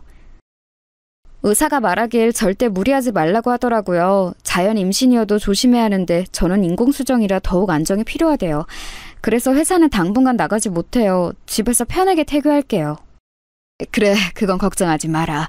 우리 딸의 건강이 최우선이지. 어렵게 가진 아이니까 집에서 걱정이라고는 하지도 말고 편하게 있으렴. 필요한 거나 먹고 싶은 게 있으면 언제든지 아빠에게 말하고. 알겠지? 임신에 성공하고 병원에서 권고한 대로 아예 출근도 하지 않고 태교에만 집중했어요. 아이를 기다리며 남편과 더욱 돈독해지고 사이도 좋아졌습니다. 그렇게 집에서 편하게 태교하고 저는 아무 문제 없이 출산까지 하게 되었어요. 우리 미자를 닮은 예쁜 공주님이네. 어쩜 이렇게 예쁘게 생겼을까. 아이고, 내가 손녀딸도 안아보네. 하늘에 있는 네 엄마가 봤으면 얼마나 기뻐했을까. 안 그래도 남편하고 주말에 엄마 납골당에 다녀오려고요. 그리고 너무 슬프게 생각하지 말고 아빠가 엄마 목까지 사랑을 더 주면 되잖아요. 우리 서연이 나랑 똑 닮아서 예쁘잖아요. 제가 낳은 아이의 성별은 딸이었어요. 어렵게 가진 아이라 그런가 얼마나 사랑스러웠는지 모릅니다. 세상을 다 가진 기분이라고 하면 설명될까요? 저는 아직도 아이가 태어난 날의 기억이 생생해요. 그 정도로 저한테 딸은 자식 그 이상의 의미였어요. 너무 소중해서 보고 있어도 보고 싶은 마음이 들었죠. 그래서 제 소원은 남편과 사랑스러운 우리 서연이와 셋이 죽을 때까지 행복하게 사는 거였습니다. 그런데 이 소박한 소원은 얼마 가지 않아 산산조각이 나게 되었어요. 이때가 제 불행의 시작이었습니다. 남편은 시아버지 회사에서 저는 친정아빠 회사에서 일하고 있었는데 시간이 흐르며 제가 아이를 낳고 저는 회사 일에서 손을 떼기 시작했습니다. 어렵게 가진 아이라서 잘 키우고 싶은 마음이 매우 컸거든요. 그러면서 남편이 제 일을 대신해주고는 했습니다. 처음에는 선뜻 먼저 나서서 자료 정리를 해준다는 남편이 너무 고마웠어요. 여보, 내가 당신 회사 자료 정리해줄게. 그 대베이비 파일은 어디서 볼 수 있는 거야? 장인어른이 저번에 말했던 중요한 계약서는 어디 있지? 서재 없더라. 아, 그건 회사 내 사무실에 있어. 매번 그렇게 나 도와줘서 고마워. 만약 당신이 없었다면 우리 회사가 잘 굴러가지 않았을 거야. 당신이 이렇게 일을 잘하는 줄은 몰랐어. 그렇게 말해줘서 고마워. 내가 그럼 당신 회사 출근해서 이따 자료 볼게. 미리 김 비서에게 내가 간다고 말해줘. 요즘은 근데 내가 불쑥 찾아가도 다들 아무 말 안 하더라. 이미 사위고 남편인 거 다 알아서 그런가 봐. 당연하지. 당신처럼 이렇게 장인어른하고 아내 회사 일을 진심으로 도와주는 사람이 어디 있니? 우리 서연이랑 행복하게 살자. 사랑해. 너무 평화로운 일상이 지속되다 사건이 터지게 되었어요. 그날은 평소와 다름없이 집에서 제가 아이를 돌보고 있었는데 갑자기 아빠한테 전화가 오더라고요. 무슨 일이 있는 것처럼 받기 전에 이상한 기운이 돌았습니다. 여보세요? 아빠 무슨 일이에요? 안서방이요? 지금 회사에 갔죠. 아까 평소처럼 아침에 밥 먹고 나갔는데 왜요? 미자야, 지금부터 정신 똑바로 차리고 잘 들어. 안서방이 아무래도 우리 회사 정보를 다 빼낸 것 같다. 갑자기 거래처들이 죄다 계약을 안 하고 안서방네 회사는 계약하더라. 심지어 일하던 직원들도 줄줄이 사표를 내고 있어. 뭐라고요? 아빠 잠시만요. 조금 자세히 말해주세요. 저 지금 너무 놀라서... 아니, 네? 아니, 남편 오늘도 평소랑 다른 점이 없었어요. 아빠한테 들은 내용은 너무 충격적이었어요. 저는 진짜 남편이 우리 아빠의 회사 자료를 전부 보면서 뒤에서 몰래 딴짓하고 있다는 사실을 전혀 몰랐습니다. 그만큼 남편을 믿었고 우리 아빠고 남편을 상당히 신뢰했어요. 알고 봤더니 남편은 본인 회사보다 훨씬 규모가 컸던 우리 회사를 질투했더라고요. 그러면서 우리 회사의 주요 인원을 빼가고 자료도 빼돌리고 중요한 계약건도 가로챘습니다. 심지어 횡령까지 해서 나중에 아빠와 제가 알아차렸을 때는 이미 손을 쓸 수가 없는 상태였어요. 지금에서야 아무렇지 않게 이렇게 얘기하지만 저 때는 너무 당황해서 심장이 빨리 뛰어 과호흡이 올 정도였습니다. 남편에게 전화했더니 남편은 전화를 받지 않더라고요. 심지어 그날 밤에는 집에도 오지 않았습니다. 어머니, 아버님, 문 열어주세요. 지금 이게 말이 된다고 생각하세요? 문 열어주세요. 지금 애 아빠 어디 있어요? 어떻게 이럴 수가 있냐고요? 아유, 잠시만. 나도 이게 지금 무슨 일인가 싶어. 나도 오늘 알았어. 잠시만 일단 들어와라. 여보, 아들하고 연락돼? 아이를 업고 시댁으로 달려간 저는 시댁 거실에 주저앉아 엉엉 울었어요. 시부모님 반응을 보니 시부모님도 이렇게 일이 커질 줄은 몰랐던 것 같더라고요. 아니, 나는 아들이 사돈 회사가 워낙 크니까 같이 잘해보자는 의미로 그런 줄 알았지. 아휴, 내가 미안하다. 시아버지는 어느 정도 알고 있었지만 이 정도로 커지는 것은 예상하지 못했다고 했습니다. 그렇게 며칠을 울며 아무것도 먹지 못하고 있었어요. 그러다 남편이 아주 수척해진 얼굴로 집에 왔습니다. 친정아빠가 집에서 달려와서 남편과 같이 얘기했어요. 그런데 심지어 남편은 우리 회사에서 빼간 정보와 인재를 줄줄이 놓쳤다고 하더라고요. 어떻게 안서방이 우리 뒤통수를 쳐? 안서방 자네를 내가 얼마나 믿었는데. 지금 심지어 우리 회사는 부도가 나게 생겼어. 다른 건 다 그냥 넘어갈 테니 우리 회사는 지켜주게. 제발. 저도 이러려고 그런 건 아니었는데 일이 꼬이면서 매우 커졌어요. 장인어른, 미자야, 내가 미안하다. 우리 서연이를 볼 면목도 없어. 지금 일이 다 꼬였어요. 우리 회사도 지금 부도 직전이에요. 이렇게 우리 집을 배신할 거면 당신 회사라도 살렸어야지. 지금 우리 그럼 어떡해? 당신도 우리도 지금 두 집안이 망하게 생겼잖아. 당신 제정신이야? 사람이 어떻게 이래? 권력이 눈이 멀어도 적당히 멀어야지. 처음엔 그냥 우리 회사가 당신 회사처럼 저 정도 규모가 되길 원했었어. 그래서 야금야금 빼간 것은 맞아. 그런데 그 과정에서 다 꼬여버렸어. 어떡해. 안서방, 진정하고 우리 차라리 그럼 합병이라도 하는 거 어떤가?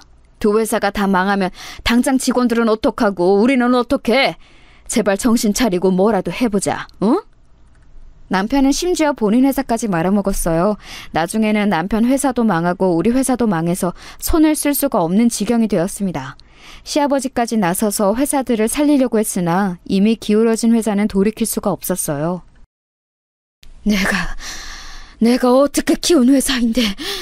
우리 아버지나 할아버지가 이 회사를 키우려고 얼마나 고생하셨는데 나는 그분들에게 죄송해서 죽지도 못해. 아이고. 아빠, 정신 차려요. 아빠. 119. 여보세요? 여기 사람이 쓰러졌어요. 빨리 와주세요. 아빠. 친정아빠는 충격에 그대로 쓰러져서 병원에 입원하셔서 깨어나지도 않았어요. 충격이 너무 커서 마치 잠이 든 것처럼 눈을 뜨지 못하셨습니다. 그래도 호흡이 끊겨서 돌아가신 것은 아니라 그나마 다행이었죠. 너무 절망적인 그때 우리 딸의 나이가 겨우 4살이었습니다. 한창 부모 품에서 아무것도 모른 채로 자라야 하는 우리 딸에게 너무 미안했어요. 제가 다시 뭐라도 해보려고 노력했는데 4년 동안 실무에서 손을 떼고 있어서 뭐가 뭔지 모르겠더라고요. 이미 수습하려고 해도 수습할 수 없을 지경이 되었기도 했습니다. 어떡할 거야? 어떡할 거냐고! 지금 우리 아빠는 정신적 충격으로 쓰러져서 병원에 입원했어. 언제 일어날지도 몰라. 이게 다 당신 때문이잖아. 왜 그랬어? 망할 거면 혼자 망하지. 왜 내 인생을 이렇게 만들어? 그럼 나보고 어떡하라고. 나라고 이렇게 될 줄 알았겠어? 나도 지금 미칠 것 같아. 어디 가서 확 죽을까? 그럼 속 시원하겠냐? 죽긴 뭘 죽어? 장난하니? 당신이 죽으면 우리 서연이는 겨우 힘들게 가져서 낳은 네 딸 지금 겨우 4살이야. 너는 그렇게 행동하면서 네 딸 생각도 안 났어? 일단 기다려봐. 내가 어떻게든 해결할 테니까 재촉하지 말고 기다리라고. 나도 고통스러워. 나라고 마음이 편한 줄 알아?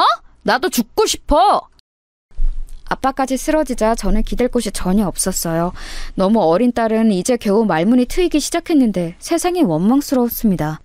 남편하고 부부싸움도 매일 했어요. 어렸을 때부터 경제적으로 부유하게 살았던 저는 집이 망하면 어떻게 되는지 사실 상상을 할 수가 없었습니다. 일단 급하게 살던 집을 팔고 자동차를 팔고 가지고 있던 가방도 팔았어요. 주변 지인들에게 돈을 빌려서 급한 불을 껐는데 그러면서 우리 집의 크기는 점점 작아졌습니다. 나중에는 자포자기해서 현실에 순응했는데 우리 딸의 얼굴을 보면 자꾸 눈물이 나왔어요. 아기를 데리고 평범하게 사는 것이 제 소박한 소원이었는데 그게 그렇게 힘들더라고요. 일단 내가 이모랑 삼촌들에게 말해서 급한 건은 해결했어. 당신 때문에 망했는데 왜 내가 이렇게 돌아다니면서 돈을 빌려야 해? 나 심지어 우리 서연이 손 붙잡고 돌아다니고 있어. 네가 인간이니? 어? 나도 열심히 빌리고 있어. 나도 미치겠는데 왜 자꾸 나한테 그러는 거야? 당신이랑 장인어른 그리고 서연이한테는 당연히 나도 미안해. 그런데 그래서 열심히 빌리고 있잖아. 제발 그만 좀 해. 당신 때문에 지금 몇 명의 피해를 보는지 알아? 도대체 무슨 정신으로 그렇게 한 거야? 그러고도 이렇게 뻔뻔하게 말이 나오니? 진짜 해도 너무한다. 사람이 어떻게 그래? 결혼 전에 이런 사람인 줄 알았다면 당연히 결혼하지 않았을 거예요. 그렇게 시간이 흘러 서연이는 6살이 되었습니다. 친정아빠는 깨어날 생각을 하지 않았고 그동안 이사도 수도 없이 다녔어요. 집의 크기는 날이 갈수록 작아졌습니다. 어렸을 때부터 부유하게 자랐던 저는 도저히 적응이 되지 않더라고요. 엄마, 우리 여기서 살아? 여기 너무 좁아. 나 예전에 살던 집에서 살고 싶어. 여기 말고 예전 집으로 가자, 응? 서연아, 엄마도 우리 서연이 데리고 여기서 사는 거 싫어. 그런데 지금은 우리가 여기서 살아야 해. 힘들고 추워도 조금만 버티자, 응? 조용하던 딸도 집의 크기가 점점 작아지자 불만을 말하기 시작했어요. 심지어 마지막에 살던 집은 정말 말 그대로 단칸방이었습니다. 반지하였는데 이런 집에서 사람이 산다는 것도 그때 처음 알았어요. 아이가 커가며 들어가는 돈이 많았는데 문제는 나가는 돈이 더 많았습니다. 버는 돈이 없어서 제가 급하게 아이를 데리고 식당에 가서 설거지를 했어요. 겨우 그렇게 벌어 온 돈도 월세를 내고 아이 먹을 빵을 사면 없더라고요. 설상가상으로 남편은 이런 우리를 두고 집을 떠났습니다. 안성철 어디 있어? 어? 내 돈 내놔. 돈을 빌려갔으면 갚아야 할 거 아니야. 당장 나와. 이 새끼 어디 있어? 어이 아줌마, 안성철 이놈 어디 있어? 당장 말해. 잠시만요. 저는 몰라요. 진짜 몰라요. 오늘도 아이 데리고 식당에 가서 설거지하고 왔어요. 여기 일당이에요. 이거라도 가져가세요. 그런데 저는 진짜 몰라요. 제발 우리 아기가 보잖아요. 제발요. 아기면 뭐 어떡하라고. 당장 내 돈 8천 내놔. 8천만 원이 장난이야? 그러면 그 애라도 나한테 주던가. 확. 안 돼. 잠시만요. 제가 어떻게든 돈을 구할게요. 그러니까 제발 아이는 건들지 마세요. 남편이 집을 나간 이유는 하나였어요. 바로 사채업자에게 갚을 돈이 없으니 책임감도 없이 그대로 집을 나갔던 거였습니다. 사채업자들은 텔레비전에서 보던 것처럼 진짜 인정사정 없었어요. 아이가 있어도 아무렇지도 않게 저를 위협했습니다. 게다가 그 돈이 8천만 원이었고 이자는 날이 갈수록 늘어나는 구조였습니다. 아무리 봐도 제가 갚을 수가 없었어요. 집은 너무 가난해서 사채업자들이 혀를 찰 정도였죠. 남편을 아무리 원망해도 절대 우리 앞에 나타나지 않더라고요. 저기 애기 엄마, 나도 내가 같은 여자로서 안타까워서 봐주려고 했는데 동네 주민들 창피해서 안 되겠어. 그냥 이번 주까지만 살고 나가. 난 저런 깍두기들이 우리 집 앞에서 어슬렁거리는 거 무서워서 못 살겠다고. 이게 무슨 일이야. 네? 아줌마니 죄송해요. 그래도 저희 이대로 나가면 당장 갈 곳이 없어요. 친정도 망해서 저 진짜 길거리에서 살아야 해요. 제발요. 우리 딸을 봐서라도 도와주시면 안 될까요? 사정이 딱한 것은 알겠는데 도저히 안 되겠어. 그동안 봐준 것도 되게 많이 봐준 거 아니야? 나도 살아야지. 남은 날짜 맞춰서 돈 줄 테니까 나가. 나도 내 집에서 편하게 살고 싶다고. 아주머니 제발요. 제가 돈 열심히 벌어서 갚으면 돼요. 네? 네? 아주머니! 사채업자들이 하도 저를 찾아오자 나중에는 살던 집에서 쫓겨나기까지 했습니다. 그래서 급한 대로 집주인 아주머니에게 보증금을 받은 것으로 여관에 찾아가서 며칠 묵었어요. 그마저도 나중에는 돈이 없어서 아이를 데리고 일하던 식당에서 자기도 했는데 사채업자들이 가게까지 찾아왔어요. 사채업자들은 가게에 있던 손님들에게 시비를 걸고 가게 앞에서 사람들을 위협했습니다. 미자씨, 우리도 마음은 좋지 않아. 그래도 이러면 우리 가게 손님들 다 잃고 나는 그럼 생활이 안 돼. 안타깝지만 나가줘. 내가 그래도 그동안 본 정이 있어서 돈은 조금 더 넣었어. 너무 섭섭하게 생각하지 말고, 응? 일하던 가게에서도 잘리고 진짜로 갈 곳이 없게 되었습니다. 저 혼자였으면 어떻게 공장이라도 들어갔을 텐데 어린 딸이 있어 그러지도 못했어요. 숙식이 해결되는 공장도 제가 딸을 데려가자 받아주기 곤란하다고 하더라고요. 그리고 설상가상으로 동네에서는 어딜 가도 사람들이 우리 모녀를 쳐다보았어요. 길거리를 걷다가도 눈초리가 너무 따가워서 걸을 수가 없었습니다. 이건 도저히 아이한테도 못할 짓이라는 생각이 들었어요. 자연스럽게 사람들 눈치를 보고 조용히 하려는 모습이 너무 마음 아팠습니다. 그래서 저는 결국 최후의 선택을 하게 되었어요. 서연아, 엄마 말 잘 들어? 엄마가 서연이 꼭 찾으러 올 거야. 엄마는 서연이 버린 거 아니야. 알겠지? 그러니까 조금만 기다려. 딱 10밤, 아니다 100밤만 자고 나면 엄마가 서연이 찾으러 올게. 싫어. 나 엄마랑 같이 갈래. 엄마, 나 버리지 마. 어? 나 옆에서 죽은 듯이 가만히 있을게. 울지도 않고 엄마한테 말도 안 걸게. 나 버리지 마. 엄마. 미안해. 엄마가 너무 미안해. 서연아, 엄마가 꼭 올게. 알겠지? 엄마, 안 돼. 나 엄마 따라갈 거야. 엄마. 저는 당장 우리 딸의 안전을 위해서라도 어쩔 수 없는 선택을 했습니다. 바로 아이를 고아원에 맡기는 거였어요. 제 인생에서 저보다 더 소중한 우리 딸을 제가 제 손으로 고아원에 맡기는 심정은 말로 하지 못합니다. 지금도 그때를 생각하면 가슴이 아프고 눈물이 바로 나올 정도거든요. 오는 딸을 뒤로 하고 도망치듯 무작정 걸었어요. 버스 터미널로 가서 가까운 인근 대도시로 가는 버스표를 끊었습니다. 버스 안에서도 얼마나 울었는지 몰라요. 일단 어떻게든 일자리를 구하는 게 제일 먼저였습니다. 그래서 버스에서 내리자마자 인력 사무실에 가서 당장 출근할 수 있는 곳을 알려달라고 했습니다. 마침 거기 사장님이 어느 부잣집을 소개해 주었어요. 아, 미자씨 운이 좋네. 어떻게 딱 오늘 아침에 문의가 들어온 게 있거든. 이 집이 여기서 제일 부잣집이야. 공장도 여러 개 가지고 있고 진짜 잘 나가. 아무튼 지금 여기 사장님이 자리를 비웠다고 알고 있는데 그래서 가사 도우미를 구하나 봐. 원래 일하던 분이 있으니까 자세한 건 가서 들어요. 사장님의 소개로 가사 도우미를 하게 되었는데 그 집에 도착해서 저는 한동안 들어갈 수가 없었어요. 왜냐하면 일단 크기 자체가 압도적으로 컸는데 자꾸 제가 어릴 때 살던 집이 떠올랐거든요. 저도 이런 집에서 어릴 때는 부모님과 함께 행복하게 살았으니 그 기억이 자꾸 나서 눈물이 나왔습니다. 하지만 현실은 빨리 돈을 벌어 우리 서연이를 데리러 가야 했죠. 그렇게 집에 갔더니 원래 일하던 분이 상황을 자세히 설명해 주셨어요. 내가 고향으로 이제 내려가려고 새로 사람을 구하게 됐어요. 이 집에서 10년 넘게 일했는데 아쉽네. 여기 사장님 젠틀하고 좋은 분이에요. 사모님도 참 곱고 다정하고 좋으셨는데 병으로 돌아가셨어요. 그래서 지금은 사장님하고 딸하고 둘이 살아요. 아, 그런 사정이 있었군요.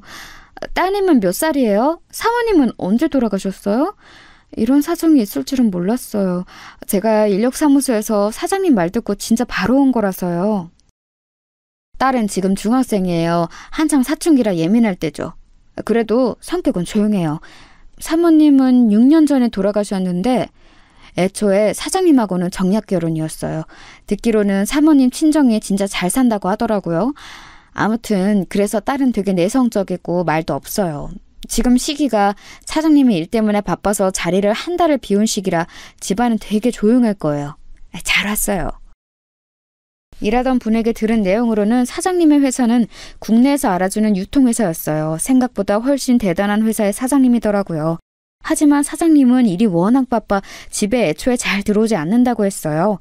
그러면서 돌아가신 사모님과는 정략 결혼이었고 그 사이에서 태어난 딸은 매우 소심하고 내성적이라고 했습니다. 대궐 같은 집인데 제가 하는 일이라고 딸의 끼니를 차려주고 청소하는 게 전부였어요. 딸이 워낙 방에만 틀어박혀 있어서 청소도 할 게 별로 없었습니다. 오히려 그래서 입주 가정부로 일했는데 혼자 있는 시간이 많았어요. 그러다 보니 우리 딸이 자꾸 생각나더라고요.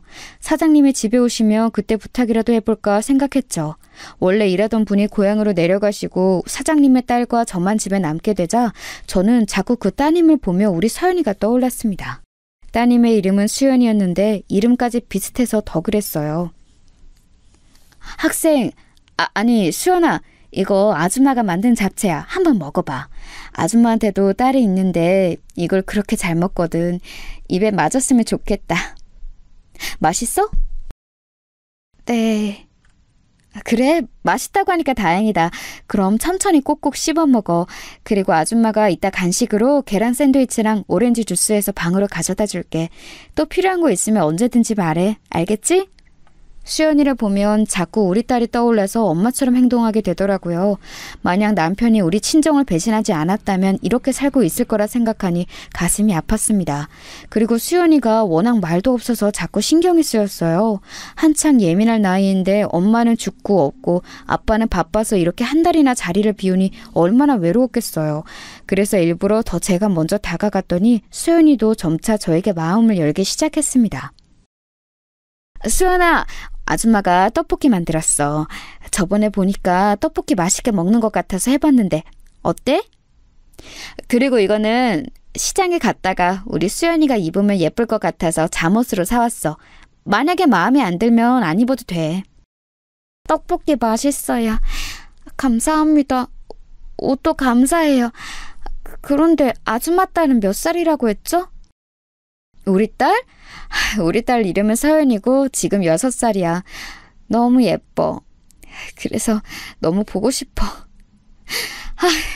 우리 딸을 얘기하니까 눈물이 나오네. 미안하다 수연아. 마저 먹어. 죄송해요. 이러려고 물어본 건 아니었어요. 저는 그냥 아줌마 딸이 부러워서. 아니, 그러니까 제 말은 저도 엄마가 있었으면 얼마나 좋았을까요?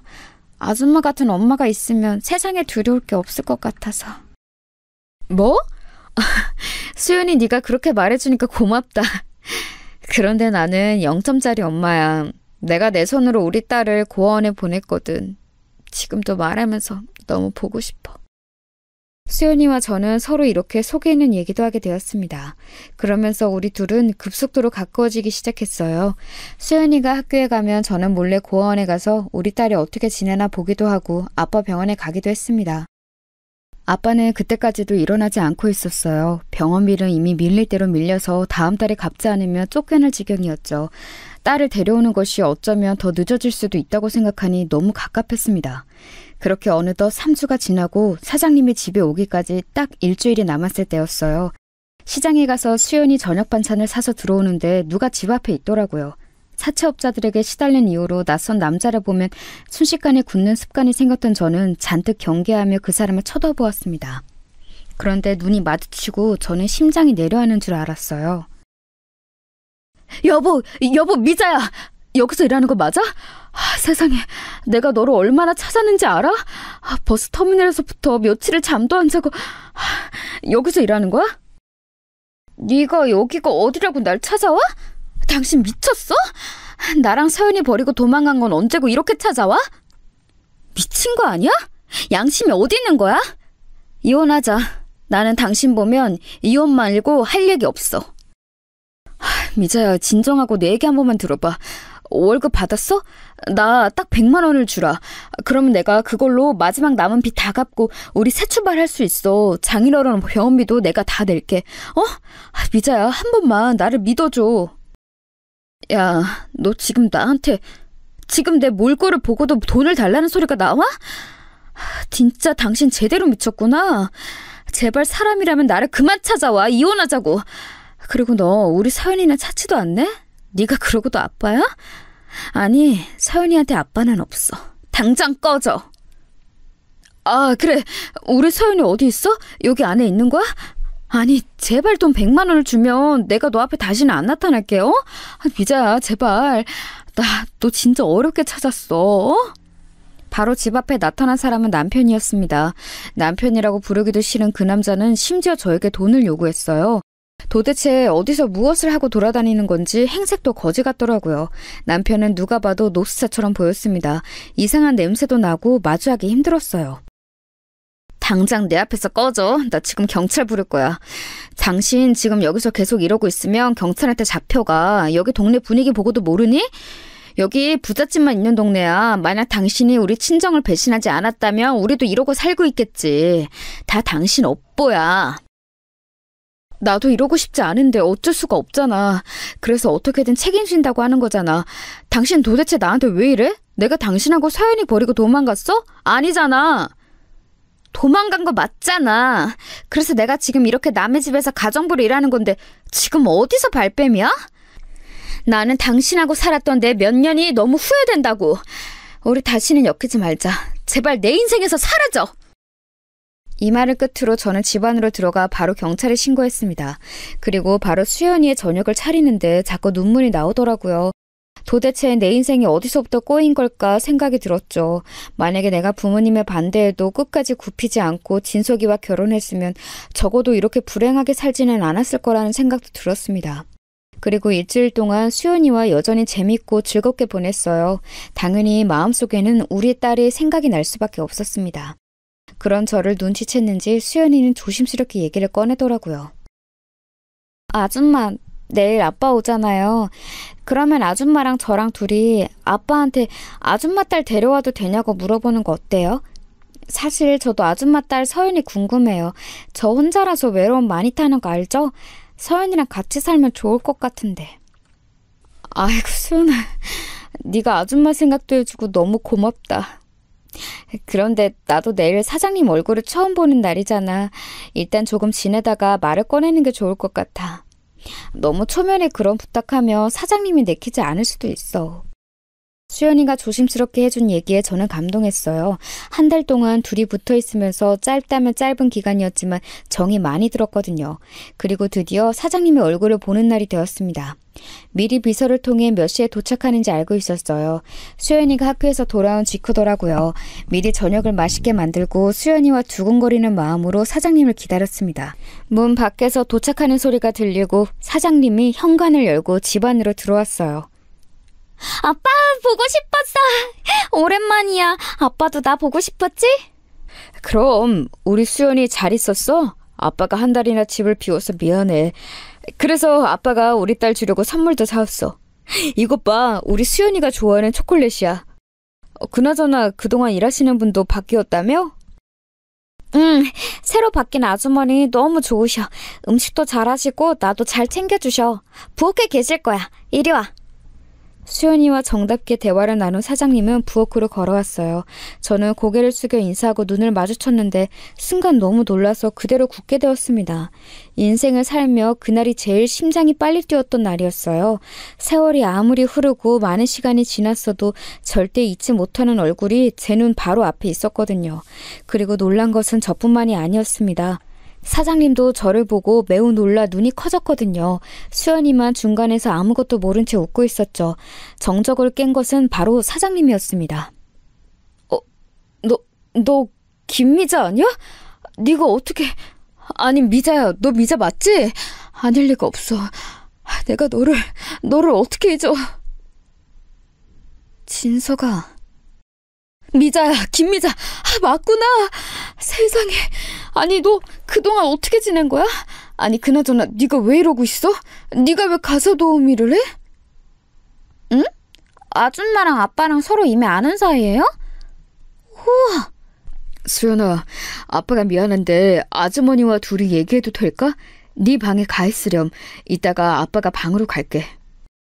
급하게 수연이를 방으로 보내고 저는 식탁에 앉아 오랜만에 본 사장님, 아니 진석이와 얘기를 하게 되었습니다. 그때 미국에서 유학하고 와서 너를 한참 찾았어. 네가 살던 집도 가고 학교도 가고 친구들에게 연락하고 난리도 아니었어. 그런데도 너를 찾을 수가 없었어. 그래서 나는 그 뒤로 결혼도 포기하고 살다가 지금 남편을 만나게 됐어. 얘기하자면 긴데 그렇게 너를 반대했던 우리 엄마는 하늘로 가셨고 아빠는 병원에 계셔. 그리고 결혼한 남편은 우리 친정을 배신해서 집안을 말아먹었어. 그 사람 때문에 폭삭 망해서 키우던 딸은 고아원에 내 손으로 맡겼고 나는 이러고 있는 거야. 아, 미자, 너에게 이런 일이 있을 줄은 몰랐어. 너무 가슴 아파서 뭐라 말해야 할지 모르겠다. 나는 사실 너희 부모님에게 그 당시 너를 떠나달라는 부탁을 받았어. 그리고 그 부탁과 함께 많은 돈을 받았고 그 돈으로 이렇게 사업도 시작한 거야. 어떻게 보면 미자 너희 부모님 덕분이야. 아, 그랬구나. 나는 그거는 몰랐어. 어쨌거나 이렇게 잘 지내고 있다니 너무 다행이다. 다시 만날 때는 나도 뭔가 떳떳한 모습으로 만나고 싶었는데 이렇게 만날 줄이야. 너무 민망하다. 아니야, 전혀 민망하지 않아도 돼. 그나저나 그럼 네 남편은 지금 어디 있는 거야? 아, 참고로 사실 나는 미자 너를 잊은 적이 없어. 지금 수연이 엄마도 사실은 정략 결혼이야. 남편은 나한테 빚을 떠넘기고 도망다녀. 얼마 전에도 여기 집 앞으로 찾아왔더라. 다음에 오면 이혼 도장 찍으라고 하려고. 내가 그 사람만 생각하면 열불이 나서 견딜 수가 없어. 내 인생의 원수야. 그날 진석이와 저는 진지하게 그동안 어떻게 살았는지 공유했습니다. 그러면서 울고 웃고 밤을 새워가며 얘기하다 보니 다음날 동이 트더라고요. 오랜만에 본 진석이는 여전히 멋있었고 다정했습니다. 증발한 것처럼 사라지더니 이렇게 번듯한 기업의 사장님이 되어서 얼마나 반가웠는지 몰라요. 그리고 너무 놀랍고 고맙게도 진석이는 먼저 이렇게 말을 꺼내주었어요. 미자야, 오늘 바로 고아원에서 네 딸 데려와. 내가 김비서 시켜서 서류 처리랑 나머지는 알아서 할 테니 일단 데려와. 나는 네 딸이 고아원에 있는 것을 원하지 않아. 너무 고마운 진석이 덕분에 저는 바로 고아원에 달려가서 아이를 데려왔습니다. 안녕? 나는 수연이 언니야. 네 이름이 서연이지? 아줌마한테 얘기 많이 들었어. 반가워. 언니랑 언니 방에 가서 놀래? 수연이와 서연이는 처음 만난 사이인데 얼마나 둘이 잘 놀았는지 모릅니다. 둘이 노는 모습을 보는데 뿌듯하고 기뻐서 눈물이 나올 정도였어요. 한 집에서 세 딸을 데리고 진석이와 수연이와 사니 마치 한 가족처럼 느껴졌습니다.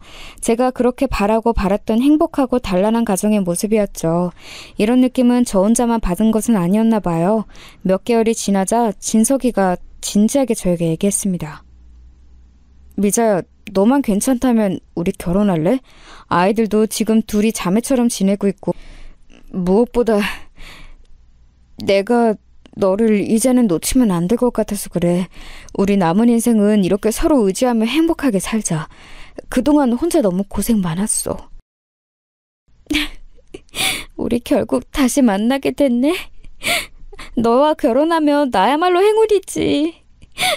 너무 고마워. 네, 여러분, 저는 이렇게 진석이를 다시 만나 재혼하게 되었습니다. 전 남편과는 어떻게 되었냐고요? 진석이가 사람을 써서 전 남편을 찾아냈어요. 그리고 어느 정도 빚을 갚아주는 조건으로 깔끔하게 서류상으로 이혼했습니다. 물론 다 갚아주지는 않았고 딱 이혼 소송을 깔끔하게 할 수 있을 정도로 진석이가 알아서 처리했어요. 그리고 진석이는 우리 아빠의 밀린 병원비도 다 내주었습니다. 얼마 정도 시간이 흐르고 아빠는 마침내 깨어났어요. 아빠, 이 사람 기억나요? 아빠가 그렇게 반대했던 그 놈이잖아. 나 결국 다시 만나서 결혼해요. 이제 이 사람 사장님이니까 결혼 반대하고 그러지 않지? 아버님 오랜만이에요. 반갑습니다. 그때 미자 옆에서 떠나라고 하시면서 주셨던 돈 덕분에 이렇게 살아요. 그 돈으로 장인어른 병원비도 냈어요. 이제 미자 옆에서 번듯하게 고생 안 시키며 살겠습니다. 아빠는 정신은 깨어났지만 아직 말씀은 온전하게 하지 못하세요. 그래도 눈과 표정을 보니 진석이란 마음에 들어하는 것 같더라고요. 그리고 우리 딸들은 어떻게 지내는지 아세요? 엄마, 나 이번 주 일요일에 언니랑 같이 놀이공원 가기로 했어. 언니가 내가 거기에 한 번도 안 가봤다고 했더니 데리고 간대. 뭐? 수연아, 진짜야? 혼자 서연이 데리고 갈 수 있겠어? 엄마가 같이 갈까? 괜찮아? 나는 이미 여러 번 가봐서 괜찮아. 그냥 엄마랑 아빠는 데려다주고 데리러 오기만 해요. 내가 서연이 데리고 놀러 가는 거니까 둘이 데이트도 하고. 아유, 우리 첫째 딸이 이렇게 효녀다. 여보, 그럼 우리도 주말에 애들 데려다주고 데이트나 할까? 우리 가족은 너무 행복하게 지내고 있어요. 가끔은 자기 전에 이 현실이 오히려 꿈처럼 느껴지더라고요. 그래서 자고 일어나며 다시 단칸방에서 사채업자들에게 위협을 당할까봐 무섭기도 합니다. 물론 그럴 때마다 현재 남편은 너무 자상하게 제 곁을 지켜주며 불안을 없애주고 있죠. 전 남편은 듣기로는 깜빵에 갔다고 해요. 저와 서류상으로 이혼하고 현 남편이 아주 철저하게 고발하고 죄를 물어 교도소에 잡혀갔다고 하더라고요. 어찌나 통쾌한지 모릅니다. 저는 이제 전 남편과 예전 결혼 생활을 다 잊고 새 인생을 살도록 하려고요. 여기까지가 제가 준비한 사연인데 재밌게 들으셨나요? 저는 사연을 제보하며 인생을 돌아볼 수 있어서 좋았습니다. 그럼 여기서 마무리하도록 할게요. 여러분 들어주셔서 진심으로 감사합니다. 여러분도 행복하고 따뜻한 일상 보내시길 바랄게요. 감사합니다.